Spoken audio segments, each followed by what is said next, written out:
ASC academy एक ASC talent Hunt exam लेके आ रहा है, जिसमें 10th क्लास के बच्चों के लिए 11 साइकिल प्राइजेस रखे गए हैं और 8th-9th क्लास के बच्चों के लिए साइकिल और कैश प्राइज रखा गया है। स्कैन करके रजिस्टर करें। कुर्सी पे बैठने वालों को जमीन की अहमियत याद रहे, सच दिखाते हैं। सच का सामना में आपका एक बार फिर स्वागत है।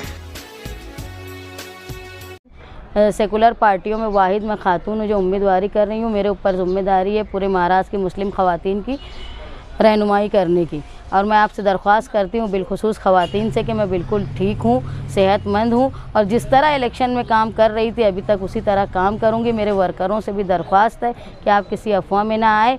इलेक्शन हमारे लिए बिल्कुल मुआफ़िक है। तरह तरह मुझे जगह जगह से मुझे फ़ोन आ रहे हैं। लोग इत्मीनान रखें और इलेक्शन अपने हाथ में है। और आप लोग देख रहे होंगे कुछ लोग, मुफ्ती साहब सिर्फ पक्के इलाकों में इलेक्शन लड़ रहे हैं, कच्चे इलाकों में नहीं लड़ रहे हैं। तो मेरा ये इल्ज़ाम है कहीं उन्होंने शेख आसिफ से डील तो नहीं कर ली कि कच्चे इलाकों में वो इलेक्शन नहीं लड़ रहे हैं। तो शहर इस बात पर भी गौर करें। आप पर 2 जगह हमला हुआ, लेकिन अभी कल चुनाव है, पेटी हर जगह है। आपके वर्कर किस तरह जाएंगे? कोई खौफ, कुछ किस तरह कोई प्लानिंग? आप नहाल अहमद की बेटी है, कोई अगर खौफ लोगों में होता तो इतनी बड़ी तादाद में रात में वो जमा नहीं होते। हमला करने पर नहीं चुके तो आपके वर्करों को लेकर क्या? नहीं, हमला करने का मकसद जान लेना नहीं था, सिर्फ डराना था। और वो डराना इसलिए था कि उनको बेचैनी है कि वार्ड नंबर 20 में जहाँ मुफ्ती साहब ने हिम्मत नहीं की जाके प्रचार करने की, वहाँ मैं औरत होकर इतनी हिम्मत कैसे कर रही हूँ, इसलिए वो रोकना चाहते थे। उनको ये लगता था कि मेरे जाने से वहाँ औरतों में और वहाँ के इलाकों में जो नाराज़गी है, मौजूदा जो मेयर थी उनके ख़िलाफ़, उनका वार्ड था, इसलिए वो उनको ये लग रहा था कि लोगों की मैं नाराज़गी को उभारूंगी और उनके ख़िलाफ़ वोट जाएगी, इसलिए वो मुझे रोकना चाहते थे, लेकिन उसमें वो नाकाम रहे। मेरे वालिद साथी निहाल अहमद पर जब दरे गांव में हमला हुआ और वो शदीद ज़ख्मी हुए, तकरीबन 50 से ज़्यादा उनको टाँके लगे थे, पर वो इस हालत में भी पार्टी ऑफिस में बैठे थे ताकि वर्करों में बेचैनी न पैदा हो और शहर में कोई अमन को ख़तरा ना हो, इसीलिए मैं भी अपनी ऑफिस पर बैठी। उस वक्त तो बेशुमार गिरफ्तारियां हुई।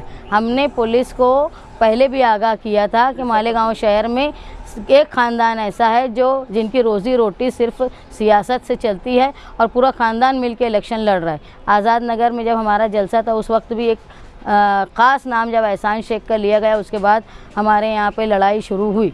इसलिए मैं समझ रही हूँ कि शेख आसिफ को ये अक्ल है कि वो समझ रहे हैं कि डायरेक्ट मुकाबला हमारा उनका है, इसीलिए वो हमको रोकने की कोशिश कर रहे हैं। जो लोग पॉम्पलेट बांट रहे हैं आपके मुताल्लिक, तो आपकी क़यादत को लेकर क्या उनको आपसे खतरा है?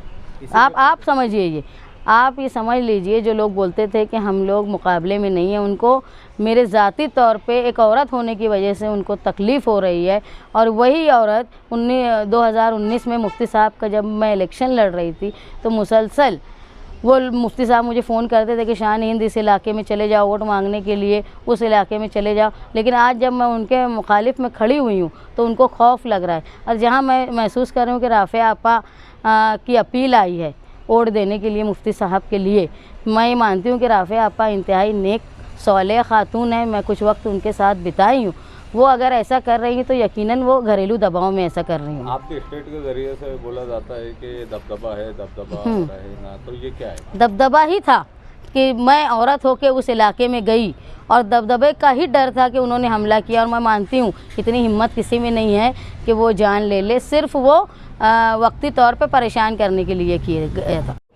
मीडिया के सामने आने का क्या कारण है? जो कल का वाक़या हुआ, मैं वार्ड नंबर 20 में रात में 11-11:30 बजे जो हादसा पेश आया, उसके बाद से मुसलसल मुझे फ़ोन आ रहा है। शहर में तरह तरह की बातें हो रही हैं कि किसी फायर हुआ वगैरह, तो इस तरीके से मुझे मीडिया के सामने आना पड़ा कि लोगों में इत्मीनान रहे, वर्करों में इत्मीनान रहे। यही वजह थी कि वाक़या के फ़ौरन बाद घर में आने के बाद मेरी बच्चियाँ डरी हुई थी, तो उनको उनके पास आना मेरा ज़रूरी था। उसके फ़ौरन बाद मैं ऑफ़िस में जाकर बैठी ताकि वर्करों में किसी तरह की अफवाह ना उड़े, बेचैनी ना हो। मैं वहाँ पर ऑफ़िस में वक्त दी और उसके बाद भी रात बहुत हो चुकी थी, शहरियान सो चुके थे।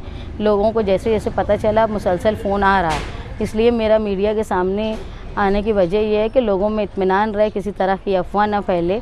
मुसलसल जो औरतों में बेचैनी है और तरह तरह की बातें हो रही है। ख़ास तौर पे मैं औरतों के ताल्लुक़ से ये बोलूँगी कि चंद औरतें जो हैं वो दीनी काम से ताल्लुक़ रखने वाली उनको इस्तेमाल किया जा रहा है इलेक्शन में। मैं यकीन से ये बोल सकती हूँ कि कोई खुशी से नहीं हो रहा होगा, चाहे वो अकीदत में या दबाव में वो काम कर रही होंगी। और मुझे ये उम्मीद है कि वो ये बात को समझेंगी कि इलेक्शन में उनका इस्तेमाल हो रहा है। और मैं उनके अगर कोई वाक़या होता है तो याद रखें कि जिस मौजूदा एमएलए कभी किसी की मदद के लिए खड़े नहीं होते, और जिस जगह मुझ पर हमला हुआ, मैं मेरे अंदाज़े से ये बोल सकती हूँ कि मालेगांव शहर में जो लोग गुंडागर्दी कर रहे हैं और इलेक्शन जीतने के लिए गुंडागर्दी कर रहे हैं, उनका ये काम है और इसको रोकने में मुफ्ती साहब नाकाम है।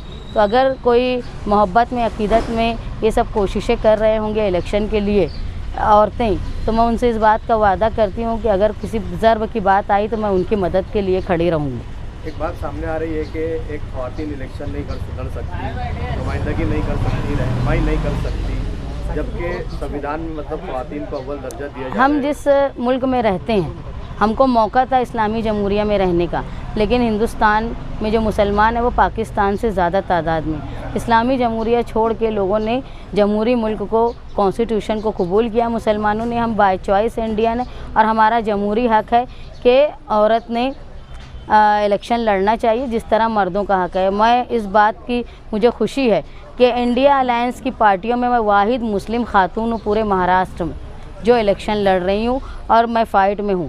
तो मैं ये मानती हूँ कि सिर्फ मालेगांव की ख़वातीन की मैं